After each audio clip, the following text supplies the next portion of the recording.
Halo teman-teman developer, di chapter ini kita akan membahas tentang smart pointer yang ada pada bahasa Rust. Kita perlu tahu kalau pointer itu adalah konsep untuk variabel yang berisikan address di dalam memori. Address di sini mengacu pada data. Jadi, jenis pointer yang ada di Rust yang paling umum itu sebenarnya adalah reference. Kita tahu reference ditandai dengan simbol ampersand ini, di mana reference ini itu dia kan meminjam atau borrow nilai yang ditunjuknya. Reference ini itu juga sebenarnya nggak ada kemampuan khusus sih, selain mereference atau merujuk ke datanya itu tadi, seperti itu. Lalu, kalau smart pointer itu sendiri adalah merupakan struktur data yang perannya seperti pointer, tetapi dia punya metadata dan kemampuan khusus. Kalau nggak salah asal-muasal smart pointer ini dari bahasa C apa C++ begitu. Mungkin teman-teman bisa cek nanti di Google ya untuk sejarahnya seperti apa, seperti itu. Lalu Rust sendiri punya beragam smart pointer yang bisa kita gunakan karena sudah disediakan oleh standar library. Tapi di sini kita akan coba sebagai pengantar begitu, kita akan coba satu ataupun beberapa, ya satu dulu deh sebagai pengantar di video ini. Kita akan coba satu smart pointer seperti itu. Kita nggak akan bahas semuanya, kita mungkin akan bahas yang umum-umumnya saja dan keterkaitannya apa-apa saja. Oke? Lalu, Rust dengan konsep ownership dan borrowing-nya itu memiliki perbedaan antara reference dan smart pointer ya. Reference itu kan hanya meminjam atau borrow data, tapi dalam beberapa kasus smart pointer itu dia owner data yang ditunjuknya, seperti itu. Oke, kita langsung aja deh ke contohnya. Jadi kita akan coba sebagai pengantar pakai yang namanya itu box. Oke, ini smart pointer. Kita akan coba pakai ini. Jadi box ini tuh dia nyimpan data di heap memory, seperti itu. Kalau kita buat contohnya, paling simpel seperti ini deh. Contoh box new 5 misalnya. Lalu di sini ya simpel aja sih. B sama dengan 5 begitu. Nah, seperti ini. Ups, maaf. Nah, seperti ini, oke? Ini sangat simpel banget. Di sini kita definisikan variabel B dengan box yang berisikan nilai 5. Ini dialokasikan di dalam heap memory. Ini simpel banget kan? Kayak biasa gitulah kita buatnya. Tapi model begini itu nggak berguna banget untuk si boxnya. Masa ya cuma punya nilai 5 begini mau pakai box gitu kan? Ya kalaupun memang pengen punya nilai 5 si variabel B ini ya cukup pakai apa ya? Cara biasa aja ya udah B sama dengan 5 begitu, simpel banget. Harusnya seperti itu. Jadi gimana nih contoh yang cocok untuk pakai si box? Jadi mungkin kita bisa pakai yang namanya itu contohnya recursive type yang ini. Oke, jadi kalau teman-teman tahu recursive type itu adalah tipe data untuk nilai yang mungkin berisi nilai lain dari tipe yang sama, seperti itu. Detailnya bisa teman-teman coba cek deh nanti di Google. Jadi nilai recursive type itu bisa memiliki nilai lain dari tipe yang sama sebagai bagian dari dirinya sendiri. Dan si recursive type ini di Rust itu dia bermasalah pada waktu compile karena nesting nilainya itu jalan terus-menerus begitu. Jadinya Rust nggak tahu tuh space yang dibutuhkan untuk nilainya karena Rust butuh kan tahu berapa banyak space yang dibutuhkan dari sebuah atau suatu tipe begitu. Dengan box ini tadi kita mungkin bisa mengatasi masalah recursive type ini dan juga kita akan dibantu dengan yang namanya itu ada tipe cons list. Ini cons list begini yang berguna untuk situasi si recursive type ini. Jadi si cons list ini itu sebenarnya adalah struktur data yang berupa nested pairs gitu sih. Kalaupun kita contohkan dia bentuknya seperti ini. 1, kemudian 2, kemudian 3, dan yang terakhir isinya adalah list dengan yang namanya itu nil. Oke? Jadi setiap item, kalian contoh ini, setiap item dalam cons list berisi dua elemen. Elemen pertama yaitu nilai yang sekarang dan item yang berikutnya di sini. Oke? Item terakhir di dalam listnya hanya berisi nilai yang disebut dengan nil. Jadi cons list dihasilkan dengan juga jadi cons list ini dihasilkan itu dengan yang namanya fungsi cons seperti itu. Kalau kita contohkan dalam program, maka ini kita buat enum deh, enum. Jadi enum namanya mungkin list begini ya. Kemudian kita pakai cons begini, lalu i32 dan juga list dan kemudian di sini nil. Oke. Sebagai contoh di sini kita pakainya I32 ya. Yang kemudian dari contoh ini kita mau nyimpan angka 1, 2, 3 sama seperti ini. Kita buat deh listnya. Jadi, oh ya, pertama kita harus kita mau manggil si ininya dulu, si cons-nya. Jadi kita langsung pakai create, di sini list, kemudian kita ambil cons, dan kita ambil nil. Oke? Lalu, di sini definisinya akan jadi seperti ini. Misal, let list cons, seperti ini. Kemudian 1, kemudian cons, kemudian 2, kemudian cons, kemudian 3, dan nil. Oke, saya save seperti ini. Nah, di sini error. Oke, pertama sebelum kita bahas errornya, kita cek dulu nih maksud dari yang kita buat ini, definisi yang kita buat ini. Variable list di sini punya nilai cons pertama yaitu 1 dan list lainnya. Ya kan? Di sini list lainnya kan. Nah, list lainnya ini itu juga adalah nilai cons lain yang menampung angka 2 dan nilai list lainnya, begitu. Dan nilai list yang lainnya ini adalah juga nilai cons yang menampung angka 3 dan nilai list terakhir, begitu, yaitu adalah nil. Di sini dia menandakan kalau akhir dari listnya, seperti itu. Agak bingung sih kan? Ya memang agak bingung sih, saya juga terkadang bingung. Tapi simpelnya sih intinya dia nested, seperti itu. Nah, kalau kita lihat juga errornya di sini, ada muncul terkait dengan infinite size. Jadi, di sini tuh errornya apa ya?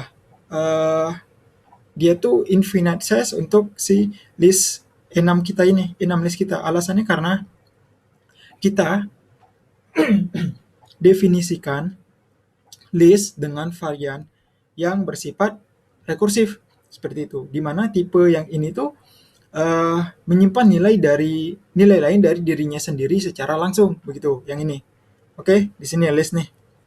Jadinya Rust nggak bisa tahu berapa banyak space yang dibutuhkan untuk menyimpan nilai list ini tadi.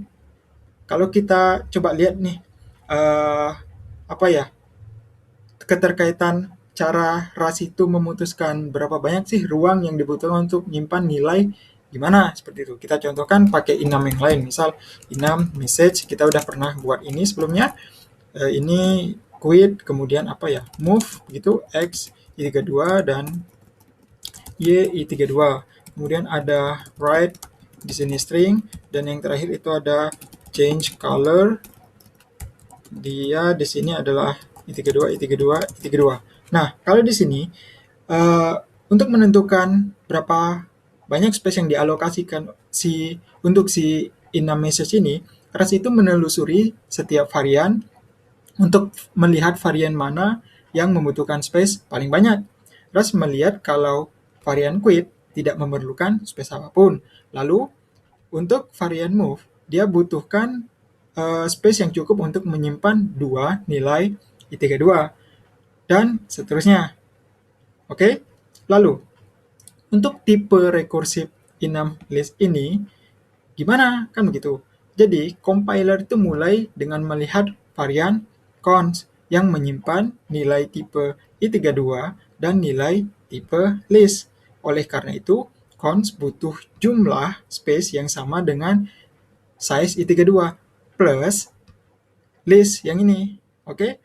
Untuk tahu berapa banyak memori yang dibutuhkan tipe list, jadi compiler melihat lagi tuh, dimulai dengan varian cons ini lagi dong, ya kan? Varian cons menyimpan nilai i32 dan nilai tipe list. Nah, makanya tuh dia terus berulang, makanya muncul error infinite, begitu. Kalau kita contohkan gambarannya tuh kira-kira seperti ini. Nah, seperti ini, berulang. Oke? Kalau kita lihat lagi juga, kalau di compiler gimana? Misal kita coba jalankan cargo run, misalnya. Nah, di sini. Oke, kita lihat di sini hasil dari cargo run.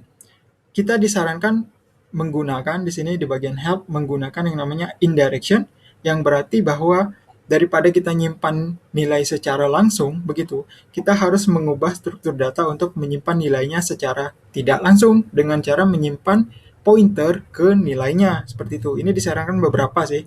Oke. Jadi di sini kita kalau kita lihat di sini pakainya box. Jadi karena box adalah pointer, Rust tahu tuh berapa banyak space yang dibutuhkan si box ini. Size pointer tidak berubah berdasarkan jumlah data yang dipointinya. Berarti kita bisa kan pakai si box ini dalam varian cons seperti itu. Ya sesuai dengan arahan di sini sih sebenarnya. Smart pointer box ini itu juga akan pointing ke nilai list berikutnya yang berada di heap. Jadi bukan lagi di dalam varian count seperti itu. Dan kita tuh masih punya listnya begitu. Kalau kita ubah dengan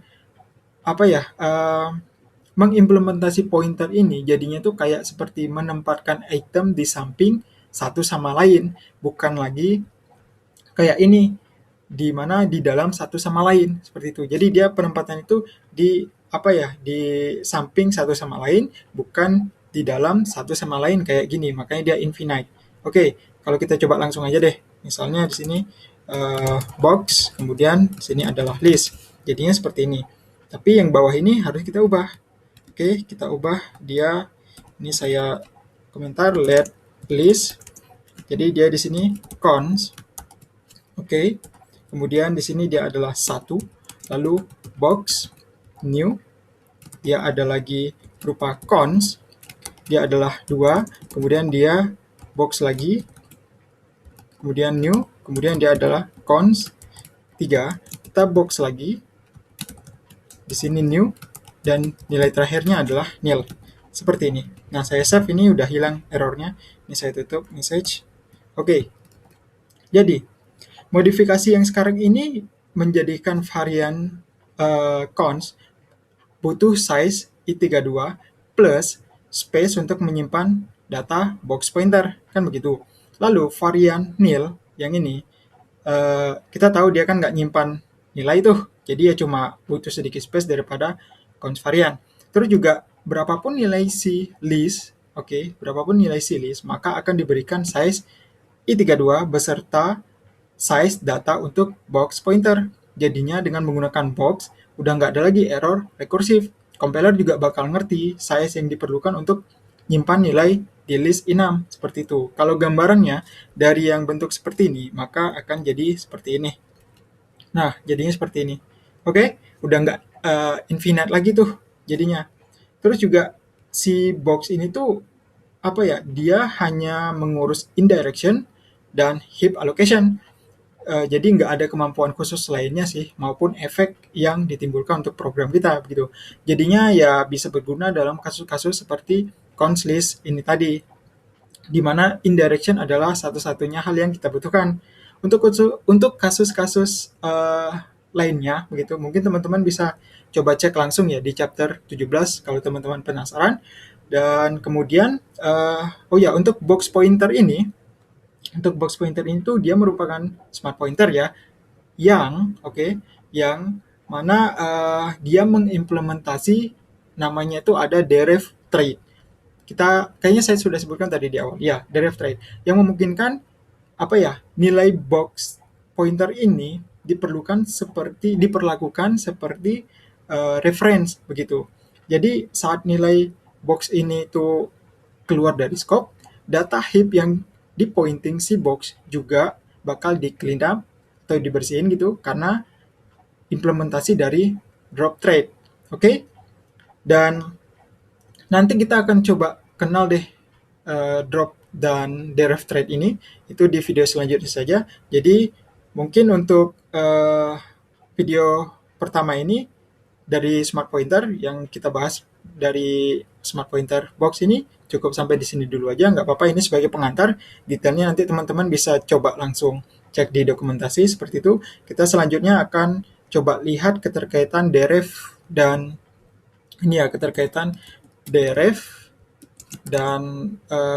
drop trait, terhadap smart pointer di Rust seperti itu. Baik. Jadi mungkin sampai di sini dulu videonya. Saya harap teman-teman bisa coba cek langsung di dokumentasi. Saya akan sertakan di deskripsi video untuk detail linknya apa saja. Jadi saya harap teman-teman bisa cek langsung untuk contoh-contoh yang lainnya. Oke, terima kasih. Sampai ketemu di video selanjutnya.